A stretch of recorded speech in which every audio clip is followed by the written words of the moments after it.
नहीं चाहिए बच्चा। तो मिस नेहा बताइए, how are you feeling top 3 में पहुंचकर? कैसा महसूस कर रही हैं आप? कल मैं जानती ही थी कि मैं one of the top 3 finalist में तो रहने ही वाली हूँ। इनफैक्ट मेरे अलावा बाकी कंटेस्टेंट्स में से कोई और ये टैग इतना डिजर्व भी नहीं करती है। अपकमिंग एक्ट्रेस का टैग तो मैं ही ले जाने वाली हूँ। कॉन्फिडेंस अच्छा होता है मिस नेहा, पर ओवर कॉन्फिडेंस नहीं। किसी ने खूब कहा है, नजर भले आसमान की तरफ हो पर पैर हमेशा जमीन पर होने चाहिए। खैर इसी बात पर हम आज के प्रोग्राम को आगे बढ़ाते हुए हमारी बची हुई 2 फाइनलिस्ट की परफॉर्मेंस देखते हैं। नेहा के बाद बची हुई 2 फाइनलिस्ट अपनी रैंप वॉक करके नेहा की तरह ही रिजल्ट का इंतजार कर रही होती हैं। ऑडियंस में बैठी नेहा की माँ अपनी बेटी को लगातार चीयर करती रहती है। बस नेहा ये टैग जीत जाए, फिर तो इतने ऑफर्स आएंगी कि कुछ कहना ही नहीं। वाह वाह वाह, पैसा ही पैसा होगा फिर तो। इंतजार की घड़ी अब खत्म होती है। मेरे हाथ में है आप तीनों की किस्मत। कोई एक आज यहाँ से मिस अपकमिंग एक्ट्रेस का टैग अपने नाम ले जाएगा और साथ ही ले जाएगा 2 लाख रुपए की prize money. So the winner is Naina. ये सुनते ही मोनिका ना आओ देखती है ना ताओ और सीधा स्टेज पर चढ़ जाती है। ये फ्रॉड है, मेरी बेटी हार नहीं सकती। ये औरत तो ऊपर ही चढ़ गई है, उतारो इसे। Guards, throw them out. मेरी बेटी को हराया, देखना मैं क्या करती हूँ, छोड़ूंगी नहीं किसी को। मोनिका के बिहेवियर के कारण उसे और नेहा को धक्के मारकर पेजेंट से निकाल दिया जाता है। रात के अंधेरे में दोनों रास्ते पर ऑटो ढूंढ रहे होते हैं, तभी एक कार वहाँ आकर रुकती है। Can I help you ma'am? हाँ हाँ बेटा, हमारा ड्राइवर पता नहीं कहाँ मर गया। कोई बात नहीं आंटी, मैं आप लोगों को ड्रॉप कर देता हूँ। करण की बड़ी गाड़ी देखकर मोनिका के दिमाग के घोड़े दौड़ने लगते हैं। वो मन ही मन सोचती है, ऐसा मुर्गा फंसे तब ना। मोनिका भी न जाने कैसे दोस्त बनाती है। ऐसे किसी अमीर लड़की को दोस्त बनाती तब कुछ फायदा होता, वरना यूं ही ऑटो से जाना आना पड़ता है। करण मोनिका और नेहा को सेफली उनके घर छोड़ देता है। करण को तो एक ही नजर में नेहा पसंद आ चुकी थी। वो नेहा को फ्रेंड्स बुक पर रिक्वेस्ट भेजता है और धीरे धीरे दोनों की बातचीत शुरू हो जाती है। फिर एक दिन, नेहा, मेरे घर वाले मेरे लिए लड़के देख रहे हैं, पर मेरे मन में तो तुम हो। मैं किसी और लड़की से शादी करना नहीं चाहता।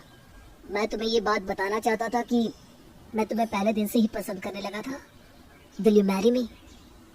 सॉरी करण, मेरे लिए मेरा करियर बहुत इम्पोर्टेंट है। शादी, ससुराल, रसोई, ये सब मुझसे संभाला नहीं जाएगा। मुझे अपने ऑडिशन से ही फुर्सत नहीं है। मुझे तो एक एक्ट्रेस बनना है। मेरे लिए मेरा करियर ही सबसे पहले है। नेहा करण को मना कर देती है, जिसके कारण करण का दिल टूट जाता है और वो उदास होकर अपने घर लौट जाता है। नेहा अपनी माँ को इस बारे में बताती है, जिसे सुनते ही मोनिका कहती है, अरे पगली, ये क्या कह दिया तूने? भगवान तुझे मौका दे रहा है, पर तू है कि उस मौके को लात मार कर आ गई। कब तक ये ऑटो और बस से स्टूडियो के चक्कर लगाएगी? करण बड़े अमीर खानदान का लड़का है। नौकर चाकर पैसे सब होगा, किसी चीज की कोई कमी नहीं। शादी के बाद कुक रख लेना, मॉडलिंग करते रहना। अरे करण अच्छा लड़का है, तेरी मदद भी करेगा। वाओ मॉम, ये तो मैंने सोचा ही नहीं। नेहा करण को हाँ कर देती है। करण अपने परिवार के साथ नेहा के घर रिश्ता लेकर आ जाता है और दोनों की बड़ी धूमधाम से शादी हो जाती है। शादी की अगली सुबह, ओ गॉड, 9 बज गए। करण उठो ना, मुझे ऑडिशंस पे जाना है। आज फाइनल ऑडिशंस है और मैं इसे मिस करना अफोर्ड नहीं कर सकती। बस 2 मिनट नेहा, मैं रेडी हो जाता हूँ, तुम भी तैयार हो जाओ। तभी रेणुका वहाँ आती है। अरे नेहा, तुम उठ गई? अरे बेटा, इतनी जल्दबाजी करने की क्या जरूरत है? आराम से नीचे आओ बेटा। नहीं नहीं मम्मी, मुझे ऑडिशंस के लिए जाना है। ओहो, अच्छा अच्छा, जाओ जाओ, ऑल द बेस्ट। सावन में शिव जी की कृपा तुम पर बरस जाए और तुम ऑडिशन में पास हो जाओ। रेणुका का दिया आशीर्वाद नेहा को लग जाता है और वो ऑडिशन में पास हो जाती है। Mom, I can't believe this, मुझे ये शॉर्ट फिल्म मिल गई। मैं लीड एक्ट्रेस हूँ शॉर्ट फिल्म की। ओह गॉड, मेरी बहू तो अभी बड़े बड़े पिक्चर करेगी। ये तो बस शुरुआत है बहू। मैं अभी जाकर मम्मा को कॉल करती हूँ, वो कब से इस दिन का इंतजार कर रही थी। नेहा मोनिका को अपने सिलेक्शन के बारे में बताती है। पैसे की बात पहले कर लेना, वरना ये लोग काम करवा लेते हैं और फिर पैसे नहीं देते। अरे डोंट वरी मम्मा, मैं सब देख लूंगी। और वहाँ सब ठीक तो है ना बेटा? ये लोग तुझसे कोई काम वाम तो नहीं करवा रहे? आपने बिल्कुल सही कहा था मम्मा। शादी होने के बाद सब और भी अच्छा हो गया। इसी कार में ऑडिशन देने जाओ, ऐसी सास जो किचन का सारा काम खुद संभाल लेती है, मुझे कुछ करना ही नहीं पड़ता। तब सारी खुशी का फायदा खुद ही उठाती रहेगी क्या? तो मुझे तो बोल ही गई है लगता है। अरे क्यों टेंशन लेती है मम्मा, यहाँ तिजोरी की चाबी भी तो मेरे पास ही रहती है।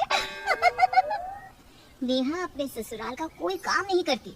उसे ऑडिशन पर जाना हो या ना जाना हो, वो अपनी मर्जी से उठती, अपनी मर्जी से खाती और दिन भर बस अपनी बॉडी को मेंटेन करने में ही लगी रहती।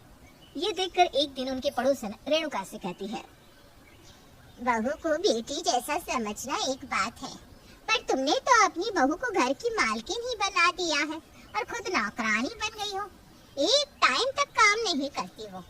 एक टाइम के आज तक एक गिलास पानी भी पिलाया है क्या उसने तुझे?